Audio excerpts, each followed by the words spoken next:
Om Swastiastu, perkenalkan nama saya Komang Bagus Pramana, NIM 099, kelas A2. Di sini saya akan mempresentasikan hasil kerja saya. Kajian program ruang, pelaku civitas. Pelaku adalah semua makhluk hidup yang dapat bergerak atau berpindah dari satu ke tempat lainnya, manusia dan hewan peliharaan, dan melakukan kegiatan tertentu dalam sebuah tempat. Jenis pelaku, security, jumlah pelaku 2, aktivitas pelaku mengamankan kantor atau office dan menerima laporan. Yang kedua, resepsionis, jumlah pelaku 2, aktivitas pelaku sebagai penerima tamu, agar tamu yang datang mudah mengetahui cara yang mudah untuk mencari informasi dan juga sebagai gambaran dari suatu perusahaan. 3. Staff, jumlah pelaku 15 orang, aktivitas pelaku, staf bertugas untuk mengerjakan kegiatan yang ditugaskan oleh atasan di kantor. Jenis pelaku, partner, jumlah pelaku 2, aktivitas pelaku bertanggung jawab atas hubungan dengan klien, bertanggung jawab secara menyeluruh mengenai auditing. Yang kelima, manajer, jumlah pelaku 1, aktivitas pelaku mengawasi kantor untuk mencapai tujuannya dan memberikan pengarahan-pengarahan kepada para bawahannya. Yang keenam, supervisor, jumlah pelaku 3, aktivitas pelaku mengawasi serta mengolah sebuah produksi dan pelayanan kepada konsumen, juga membimbing dan mengatur rekan kerja bawahannya. 7. Founder, jumlah pelaku 2, aktivitas pelaku mengawasi pekerjaan sekaligus mengarahkan untuk menyelesaikan berbagai tugas atau BOS. Yang terakhir, yang ke-8, cleaning service, jumlah pelaku 8, aktivitas pelaku membersihkan ruangan dan menyiapkan alat kebersihan. Selanjutnya, kegiatan atau aktivitas. Kegiatan merupakan seluruh tugas dan peran dari pelaku atau semua tanggung jawab yang harus dilakukan oleh pelaku dalam suatu fungsi tertentu. Kegiatan dapat bersifat komunal atau bersama, dan individual atau sendiri. Jenis pelaku, security, aktivitas pelaku mengamankan office, sering tetap, menerima laporan, sering tetap, buang air kecil atau besar, sedang tetap, istirahat, sedang tetap. Yang kedua, resepsionis. Aktivitas pelaku menerima tamu, sering tetap, memberi informasi, sering tetap, buang air kecil atau besar, sedang tetap, istirahat, sedang tetap. Yang ketiga, staff. Aktivitas pelaku mengerjakan kegiatan yang ditugaskan, sering tetap, buang air kecil atau besar, sering atau tetap, istirahat, sedang dan tetap. Yang keempat, partner, menanggung jawab atas hubungan dengan klien, sering atau tetap, buang air kecil atau besar, sedang atau tetap, istirahat, sedang atau tetap. Manajer, aktivitas pelaku mengawasi kantor untuk mencapai tujuan dan memberikan pengarahan-pengarahan kepada para bawahannya, sering atau tetap, buang air kecil atau besar, sedang atau tetap, istirahat, sedang atau tetap. Yang keenam, supervisor. Aktivitas pelaku mengawasi serta mengelola sebuah produksi dan pelayanan kepada konsumen, juga membimbing dan mengatur rekan kerja bawahannya, sering atau tetap, buang air kecil atau besar, sedang atau tetap, istirahat, sedang atau tetap. Yang ketujuh, founder. Aktivitas pelaku mengawasi pekerjaan sekaligus mengarahkan untuk menyelesaikan berbagai tugas atau BOS, sering atau tetap, buang air kecil atau besar, sedang atau tetap, istirahat, sedang atau tetap. Yang terakhir, cleaning service. Aktivitas pelaku membersihkan ruangan, sering atau tetap, menyiapkan alat kebersihan, sering atau tetap, buang air kecil dan besar, sedang atau tetap, istirahat, sedang atau tetap. Kebutuhan dan jumlah ruang. Kegiatan utama mengamankan kantor, kebutuhan ruang pos satpam, jumlah ruang 1. Yang kedua, kegiatan utama penerima tamu, kebutuhan ruang lobi, jumlah ruang 1.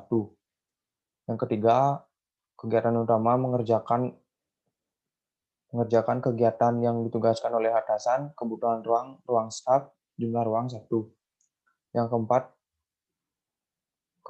kegiatan utama bertanggung jawab atas hubungan dengan klien, kebutuhan ruang partnership, jumlah ruang 2. Yang kelima, kegiatan utama memberikan pengarahan-pengarahan kepada para bawahan, kebutuhan ruang manajer, jumlah ruang 1. Yang keenam, kegiatan utama mengawasi serta mengelola sebuah produksi dan pelayanan kepada konsumen, juga membimbing dan mengaturkan kerja bawahannya, kebutuhan ruang supervisor, jumlah ruang 3. Yang ketujuh, mengawasi pekerjaan sekaligus mengarahkan untuk menyelesaikan berbagai tugas atau BOS, kebutuhan ruang founder, jumlah ruang 2.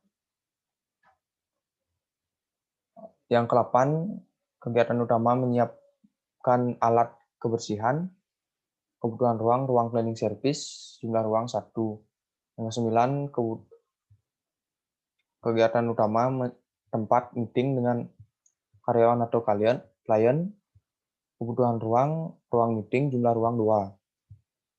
10, tempat buang air kecil atau besar, kebutuhan ruang toilet, jumlah ruang 4. Yang terakhir, tempat memarkir mobil atau motor. Kebutuhan tempat parkir, jumlah tempat 1. Besaran ruang. Yang pertama, ruang pos satpam, kapasitas laku 2 orang, jumlah ruang 1, sirkulasi 25%. Yang kedua, ruang lobi, kapasitas laku 15 orang, jumlah ruang 1, sirkulasi 40%. Yang ketiga, ruang staff, kapasitas laku 13 orang, jumlah ruang 1, sirkulasi 40%. Yang keempat, ruangan partnership, kapasitas pelaku 3 orang, jumlah ruang 2, sirkulasi 30%. Yang kelima, ruang manajer, kapasitas pelaku 3 orang, jumlah ruang 1, sirkulasi 30%. Yang keenam, ruang supervisor, kapasitas pelaku 3 orang, jumlah ruang 3, sirkulasi 30%. Yang ketujuh, ruang founder, jumlah pelaku 3 orang, jumlah ruang 2, sirkulasi 30%. Yang ke-8, ruangan cleaning service, kapasitas pelaku 2 orang, jumlah ruang 1, sirkulasi 25%. Yang ke-9, ruangan meeting, kapasitas pelaku 15 orang, jumlah ruang 2, sirkulasi 40%. Dan yang terakhir, toilet, kapasitas pelaku 4 orang, jumlah ruang 4, sirkulasi 25%. Selanjutnya, konsep kantor. Pada bangunan ini mengambil konsep bergaya industrial. Desain kantor bergaya industrial sangat cocok untuk karyawan milenial. Tampil dengan elemen struktural yang unik, membuat kantor lebih dari sekedar tempat bekerja, namun juga dapat menjadi tempat untuk menuangkan ide dan seluruh kreativitas karyawan yang merupakan anak muda. Saya lihat seperti di gambar contoh bangunan kantor. Tema bangunan. Tema yang dipilih adalah industrial karena cocok dengan keadaan lingkungan. Site yang berada di wilayah pantai, gaya desain arsitektur industrial menjadi salah satu dari beberapa gaya arsitektur yang belakangan populer di Indonesia, baik untuk hunian pribadi ataupun untuk bangunan perkantoran. Secara sederhana, definisi arsitektur industrial berarti gaya arsitektur yang menerapkan estetika dan kepraktisan pengguna barang, usability di suatu tempat. Desain industrial sangat mengutamakan kreasi bentuk, konfigurasi, dan komposisi garis dan warna dengan tampilan yang estetis. Penerapan desain arsitektur industrial lebih mementingkan penyesuaian fisik bangunan dengan berbagai teknik desain sehingga karakter asli bangunan tak dihilangkan. Meskipun terkesan sedikit suram, namun sebetulnya gaya industrial memberi tampilan khas yang modern, sederhana namun penuh estetika. Moodboard. Interior saya menggunakan material kayu, beton, dan bata. Bisa dilihat seperti di gambar contoh bangunan interiornya. Sekian presentasi dari saya. Apabila ada salah kata, saya mohon maaf. Saya tutup dengan promo sandi. Om, sandi, sandi, sandi, Om.